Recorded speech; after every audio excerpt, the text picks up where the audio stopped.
L'histoire s'ouvre sur Hutchman Mansell assis dans une salle d'interrogatoire, couvert d'échymoses et de coups, accompagné cette fois d'un chien-loup. Deux officiers sont assis en face de lui et lui demandent qui il est. Quelques jours auparavant, Hutch a repris sa vie d'assassin, acceptant les contrats accordés par le barbier pour payer sa dette aux Russes pour la destruction de l'Obchok dans le premier film, Nobody. La nature violente de son travail continue de l'éloigner de sa femme Becca et de ses fils Brady et Sammy. Hutch est conscient que sa double vie a des répercussions sur sa famille et qu'il lui est de plus en plus difficile d'en ignorer le poids. Après avoir terminé un travail, Hutch voit une publicité pour une petite ville d'été appelée Plainberville, un endroit où son père, David, avait l'habitude de les emmener, lui et son frère adoptif, Harry, lorsqu'ils étaient enfants. À l'approche des vacances d'été, Hutch propose un séjour en famille, espérant que cela les rapprochera. Il promet à Becca de ne pas toucher à sa vie professionnelle pendant le voyage. Hutch appelle également le coiffeur pour lui demander de faire une pause avant d'accepter une autre mission. Les Manuel vont chercher David à la maison de retraite et partent en voyage. Après avoir installé les enfants dans leur chambre, Hutch et Becca profitent d'un après-midi en privé, partageant du vin et renouant les liens après une longue période de séparation. Plus tard, la famille se rend au parc aquatique local, mais découvre qu'il est fermé pour la journée en raison d'un accident.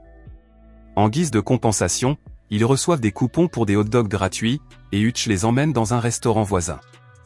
Là, alors qu'il se remémore les visites passées de son père et de son frère, Hutch attire involontairement l'attention du shérif local, Abel. Prenant le regard de Hutch pour un défi, le shérif s'approche et l'avertit de ne pas regarder la loi en face. Hutch le repousse en s'excusant et en essayant d'éviter les ennuis. La famille se rend à la salle d'arcade après avoir reçu des laissez-passer gratuits. Pendant qu'il joue, Hutch essaie de parler à Brady, qui a un œil au beurre noir, attribué à l'origine à un match de football, mais dont on suppose qu'il provient d'une bagarre. Il donne quelques tickets à un groupe de filles qui le regardaient, puis utilise le reste pour obtenir un prix pour sa sœur, Sammy. Soudain, Max, l'un des petits amis jaloux des filles, confronte Brady pour lui avoir parlé. Max s'empare du jouet de Sammy et le déchire en deux. Sans hésiter, Brady frappe Max au visage et lui tord le bras. Un membre du personnel de la salle de jeu intervient et éloigne Brady.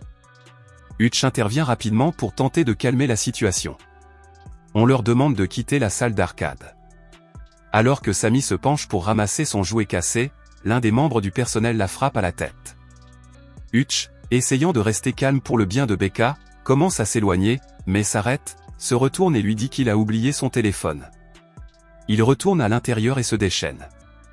Il bat brutalement le membre du personnel qui a frappé Sammy, puis élimine un autre collègue et un homme qui a essayé d'être un héros.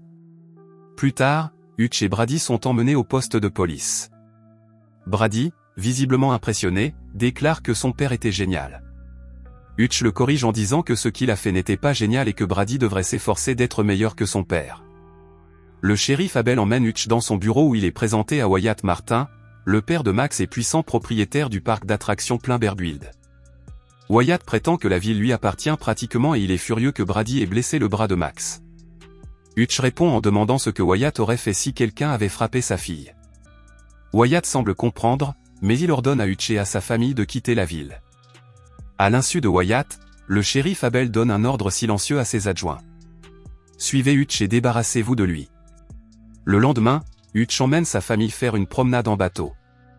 Alors qu'il profite de la sortie, il remarque que certains des hommes d'Abel les suivent. Agissant rapidement, Hutch met Becca, David et les enfants sur un bateau et en embarque un autre, éloignant ainsi les 4 hommes de main de sa famille. Dans un premier temps, Hutch tente de calmer la situation, mais les hommes de main attaquent. Hutch montre ses talents de combattant et les élimine un par un dans un combat brutal. Malgré sa résistance, il perd un petit doigt dans la bagarre. À un moment donné, il est jeté à la mer. Au fur et à mesure qu'il coule, les hommes de main malmenés se rendent compte qu'il n'est pas un touriste comme les autres. C'est alors que Hutch refait surface et met fin au combat, les laissant dévastés et humiliés. Plus tard, le meneur, à qui il manque plusieurs dents et qui est attaché à une civière, appelle Abel pour lui annoncer que Hutch les a tous éliminés, confirmant ainsi qu'il est bien plus dangereux qu'il ne le pensait. Hutch, sachant que les choses sont sur le point d'empirer, contacte Harry et lui demande des renforts. Il se renseigne alors auprès du barbier, qui lui révèle que Plainberville est depuis longtemps un centre secret de trafic de camions et de contrebande. Toute l'opération est dirigée par une femme psychotique appelée Landina. Le barbier met Hutch en garde. Pendant ce temps, on apprend que Wyatt travaille sous les ordres de Linda. Il y a des années, elle a tué son père et l'oblige maintenant à rembourser la dette du vieil homme. Wyatt veut partir, mais Landina le retient. Après avoir raccroché, Landina contacte Abel, qui travaille secrètement pour elle. Elle lui ordonne de surveiller Wyatt en lui prenant quelque chose ou quelqu'un de valeur. Abel enlève Max et le retient en otage. Hutch le suit jusqu'à un entrepôt où Abel et ses hommes sont rassemblés avec un énorme tas d'argent destiné à Landina. Sans hésiter, Hutch trempe l'argent dans de l'essence et menace d'y mettre le feu si Abel n'accepte pas de le laisser tranquille, lui et sa famille. À contre-cœur, elle renonce à sa demande. Alors qu'il s'apprête à partir, Hutch remarque que Max est entraîné par 2 hommes de main. Il recule un instant, puis fait demi-tour et se précipite à l'intérieur, lançant un assaut total. Avec une précision impitoyable, il abat les hommes d'Abel un par un. Lorsque la poussière retombe et qu'il ne reste plus qu'Abel, Hutch libère Max et se prépare à en finir avec Abel.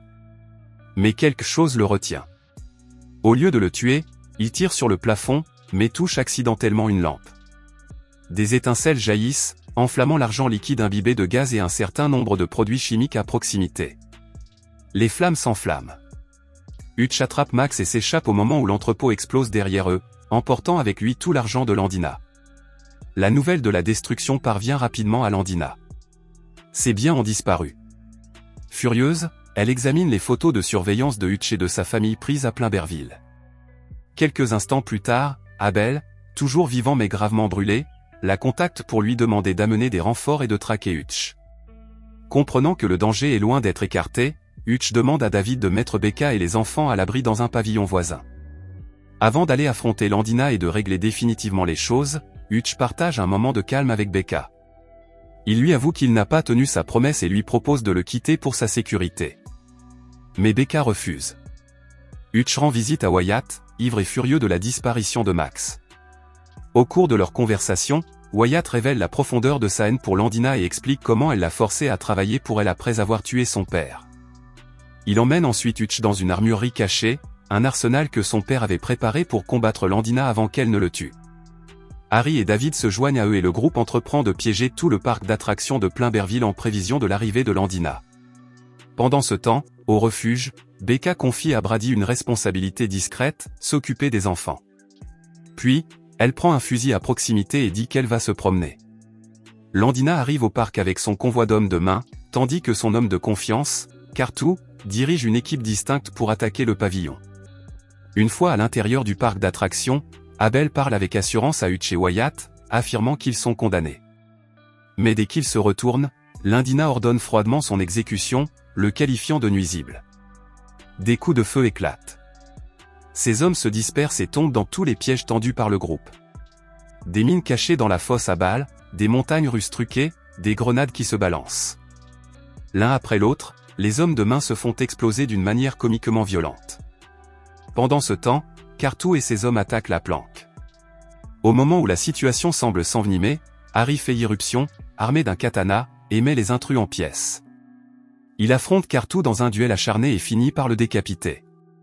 Dans le parc, la plupart des hommes de main sont éliminés, mais Hutch, David et Wyatt sont gravement blessés. Landina prend un fusil et vise Hutch, mais avant qu'il ne puisse tirer, Becca apparaît avec un fusil et tire sur Landina avec 2 fléchettes tranquillisantes, l'une dans la poitrine et l'autre dans l'œil. À ce moment-là, la dernière vague d'hommes armés fait irruption dans le parc. David, ensanglanté mais debout, s'empare de la dernière série d'explosifs. Il les déclenche tandis que Hutch et Becca plongent dans la piscine pour se mettre à l'abri.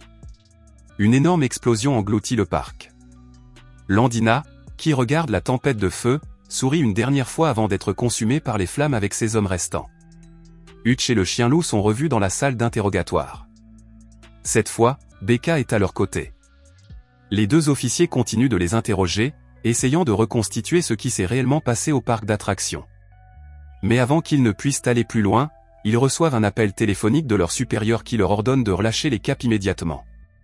Libérée, la famille rentre chez elle. Quelque temps plus tard, ils se retrouvent dans le salon pour regarder un diaporama de photos de leur voyage chaotique mais inoubliable. Les images capturent de rares moments de joie, la famille riant ensemble, Brady avec sa nouvelle petite amie, et même Wyatt et Max, désormais amis proches, souriant sur les photos de groupe. Pendant le diaporama, Hutch s'adosse à sa chaise, tandis que le chien loup se repose à proximité.